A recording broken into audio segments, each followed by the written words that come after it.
আর আরেকটা কথা মনে রাখবেন, এটা একটা নতুন কথা মনে হচ্ছে, মনে হয় ইলেম আর ইমান একই জিনিস, দুটো কোনো ভিন্ন নয়। আর এই কথা আল্লাহ বলছেন, ফাআলাম, আগে জানো।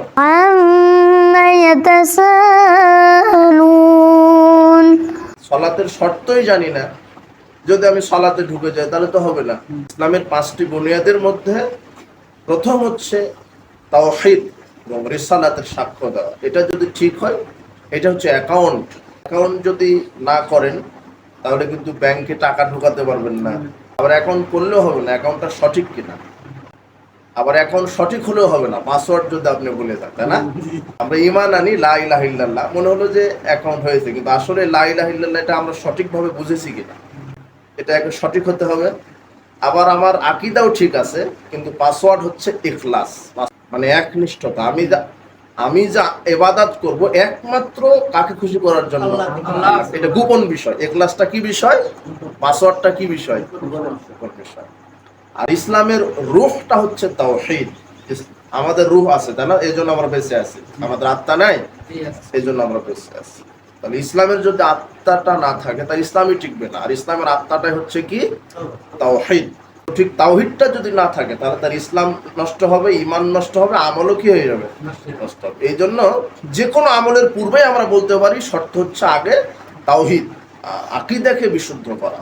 সালাতের পূর্বেই হচ্ছে শর্ত বলা হয়েছে মুসলিম হওয়া। তার মুসলিম হচ্ছে শুধু একটা জাতির নাম নয়, মুসলিম হচ্ছে আকীদার নাম, বিশ্বাসের নাম, পরিচর্যার নাম, আমলের নাম, আখলাকের নাম, শিষ্টাচারের নাম। আমার শিষ্টাচার দেখেই যেন বিশ্ব আমাকে চিনতে পারে যে না, এই লোকটা মুসলিম। মুসলিম শুধু একটা জাতি নয়, মুসলিম বলতে শুধু জাতিকে বোঝাবে না। মুসলিম মানে আত্মসমর্পণকারী, কোরআন এবং হাদিসের সার্বিক বিষয় যে মেনে নিবে সেই মুসলিম। অনেকেই বলে আমার বাপ মুসলিম, আমার দাদা মুসলিম, আমার পরদাদা মুসলিম, সবাই মুসলিম, সেই সূত্রে আমি মুসলিম। কিন্তু আসলে আমি প্রকৃত মুসলিম কিনা এটা আমরা জানি না। সমাজে অজু ভঙ্গের কারণ অনেকের জানা আছে, সিয়াম ভঙ্গের কারণ জানা আছে, হজ ভেঙে যায় কিভাবে, সালাত ভেঙে যায় কিভাবে আমাদের জানা আছে। আমরা যে মুসলিম, আমাদের মুসলমানিত্ব যে ভেঙে যায়, ইমানটা যে ভেঙে যায়, ইসলামটা যে ভেঙে যায়, আমাদের তাওহীদটা যে ভেঙে যায়, এটা আমরা অনেকেই জানি না। আর আরেকটা কথা মনে রাখবেন, এটা একটা নতুন কথা মনে হচ্ছে, মনে হয় ইলেম আর ইমান একই জিনিস, দুটো কোনো ভিন্ন নয়। কেননা আমার এলেমের ওপরে, আমার জ্ঞানের ওপরে সব নির্ভর। হিন্দুদের এলেমটা আছে যে আমাকে মূর্তি পূজা করা লাগবে, তাই তো করে, ওদের এলেম এটা, ওদের জ্ঞান। আমার এলেমের উপরে নির্ভর আমার আকীদা, আমার বিশ্বাস, আমার আমল, আমার কর্ম, আমার চলাফেরা সব কার উপরে নির্ভরশীল, ইলমের উপরে। ইলেমটা যদি বিশুদ্ধ হয় আকীদা বিশুদ্ধ, এলেমটা যদি বিশুদ্ধ হয় আমার মানহাজটা বিশুদ্ধ, এলেমটা যদি বিশুদ্ধ হয় তাহলে আমার তাওহীদ বিশুদ্ধ। আর এই কথা আল্লাহ বলছেন, ফাআলাম, আগে জানো, আগে জ্ঞান অর্জন করো কি, আন্নাহু লা ইলাহা ইল্লাল্লাহ, আল্লাহ ছাড়া প্রকৃত কি নাই, মাবুদ নাই। তাহলে আমার জানার উপরে নির্ভর করছে আমার ঈমানটা। তাহলে আমার এলেমটা যদি শুদ্ধ হয় তাহলে আকীদাটাও কি হবে, শুদ্ধ হবে। এই জন্য আপনি একদিনে বা 2 বছর 5 বছর বক্তব্য শুনে বা দার্স শুনে কি করবেন? আলেম ওলামা 20-25 বছর পড়ার পরেও সঠিক এলেম বুঝতে পারে না, আকীদা বুঝতে পারে না, মানহাজ বুঝতে পারে না।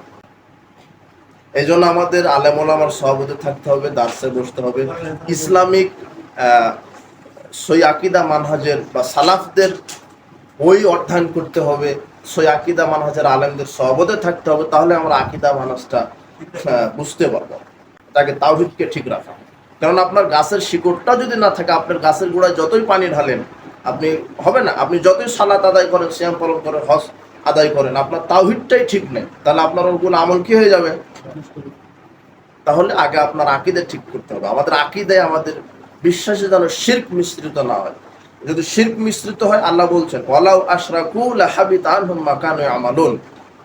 অনেক কয়েকজন নবীর নাম আল্লাহ সুবহানাহু ওয়া তাআলা উল্লেখ করে বলছেন, নবীগণও যদি শিরক করতেন তাহলে সব আমল কি হয়ে যেত, বাতিল হয়ে যেত। আমল করলে তো বাতিল হবে, তো অনেকে আমল করছে আবার শিরকও করছে। এটা হলো সূরা আনামের 88 আয়াত। আর সূরা ইউসুফের 106 আয়াতে বলছেন ওয়ামা ইউমিনু আকসারুহুম বিল্লাহ ইল্লা ওয়াহুম মুশরিকুন। অধিকাংশ মুমিন ঈমান আনার পরও শিরক করে। এরা মসজিদেও যায়, মাজারেও যায়, খানকাও যায়, এরা গায়রুল্লাহর নামে, আল্লাহ ছাড়া অন্যের নামে মানত করে, এরা তাবিজের উপরে নির্ভরশীল। হ্যাঁ, তাহলে এই যে আকীদা, শিরক মিশ্রিত আকীদা, এরা ঈমানও এনেছে, আবার আল্লাহর সাথে কি করছে? শিরক করছে। কাজেই আপনি এক গ্লাস দুধে যদি এক ফোঁটা পেশাবটা মিশিয়ে দেন, তাহলে দুধ কি হয়ে যায়? ঠিক অনুরূপ পাহাড় পরিমাণ ঈমান আমল আপনার আছে, কিন্তু একটা শিরক করে ফেলেছেন, তাহলে আপনার আমলটা কি হয়ে গেল? আর শিরক এমন একটা অপরাধ, শুধু আমলকে ধ্বংস করে না, কাকে ধ্বংস করে? ঈমানকেও নষ্ট করে। তার দলিল কি? সূরা মায়েদা 5 নম্বর আয়াত, ওমা ইয়াকফুরু বিল ঈমান, যে ব্যক্তি ঈমানের সাথে কুফরি করলো, মানে ঈমান হলো বিশ্বাস, আর কুফর মানে অস্বীকার করা। আপনি এখনই ঈমান আনলেন, এখনই আবার কর্মে আপনি অস্বীকার করে ফেললেন। সেজদা করতে হয় কাকে? আল্লাহকে। আপনি মাজারে সেজদা করে দিলেন। মানত করতে হবে একমাত্র আল্লাহর নামে, আপনি গায়রুল্লাহর নামে একটা মাজারে, একটা খানকার নিয়তে, বড় পীরের নিয়তে মানত করলেন। আপনার বিশ্বাসও আছে, কিন্তু বিশ্বাসের সাথে শিরকে আপনি কি করে দিলেন? মিশ্রিত করে দিলেন। এই কারণে আপনার ঈমানও গেল, আমলও নষ্ট হয়ে গেল। ওমা ইয়াকফুর বিল ঈমান ফাকাদ হাবিতা আমালুহু ওয়া হুয়া ফিল আখিরাতি মিনাল খাসিরিন। মায়েদার 5 নম্বর সূরা 5 নম্বর আয়াত। তাহলে ঈমান নষ্ট হয়, আমলও নষ্ট হয়। আর বিদআত করলে আমল নষ্ট হয়ে যায়, কিন্তু ঈমানটা ঠিক থাকে। কিন্তু বিদআতের অনেক আবার শ্রেণী বিভাগ আছে। বিদআত করতে করতে যদি, বিদআত শয়তানের কাছে সবচাইতে মজার একটা পাপ হচ্ছে বিদআতের পাপ। জেনা করলে অত খুশি হয় না শয়তান, মদ পান করলে অত খুশি হয় না, যতটা খুশি হয় কোন পাপ করলে? বিদআত। কেন? বিদআতি আমল করে নেকির আশা মনে করে, ও মরা পর্যন্ত হেদায়েত হওয়া ওর জন্য খুবই কঠিন। কিন্তু জেনা করে, মদ পান করে, সুদ খায়, ও পাপ মনে করেই করে, ও জানে যে এটা পাপ, এই জন্য যে কোনো সময় তওবা করে ফিরে আসতে পারে। কিন্তু বেদাত করেই কি মনে করে? সঠিক আমল মনে করে। এই জন্য শয়তান বেশি খুশি হয়। হ্যাঁ, তো আর আপনি জেনা করেন, মদ পান করেন, এতে কি শরীয়ত কি বিকৃত হয় নাকি? না, শরীয়ত বিকৃত হয় না। কিন্তু বেদাত করলেন মানে আপনি আলাদা আরেকটা শরীয়ত তৈরি করলেন, তার মানে শরীয়তকে আপনি বিকৃত করলেন। আপনি চিন্তা করেন বেদাত কত বড় মারাত্মক। তাবলিগের নামে, ভুয়া তাবলিগের নামে শুধু ফজিলত বয়ান করে, আমল আকীদা ঠিক নাই। তাবলিগ অবশ্যই করবেন, সেটা করে। ইয়া আইয়ুহার রাসূল বাল্লিগ মা উনজিলা ইলাইকা মির রাব্বিক, আল্লাহ বলছেন যে কোরআন হাদিসের তাবলিগ করো। আর আমরা তাবলিগ করি কি? মানুষের বানানো স্বপ্নের তাবলিগ করি আমরা।